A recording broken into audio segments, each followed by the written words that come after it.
I have bigger fish to fry. এই যে আমি মাত্রই বললাম I have bigger fish to fry, কথাটার মানে কি? আমার কাছে একটা বড় মাছ আছে যেটা আমি ভাজবো, ভাজার জন্য একটা বড় মাছ আছে আমার জন্য? না, একদমই এমন কিছু না। have bigger fish to fry এই কথাটার মানে হলো I have something more important to do, মানে আমার কাছে আরও ইম্পর্টেন্ট কোনো কাজ আছে।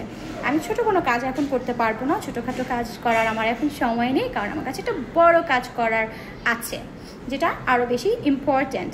সো এরকম কথা বোঝাতে লাইক আমার কাছে আরও ইম্পর্ট্যান্ট কোনো কাজ করার আছে, এই ধরনের কথাকে বোঝাতে আমরা কি ইউজ করবো?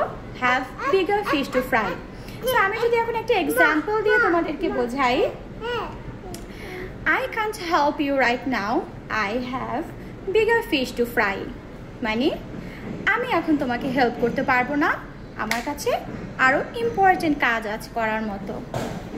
সো আজকের মতো এই ইডিয়ামটাই আমরা শিখে নিলাম, have bigger fish two fry. So এটা দিয়ে তোমরা আরও বেশি বেশি করে এক্সাম্পল সেন্টেন্সেস মেক করো এবং আমাকে কমেন্ট বক্সে লিখে জানাও। Bye bye.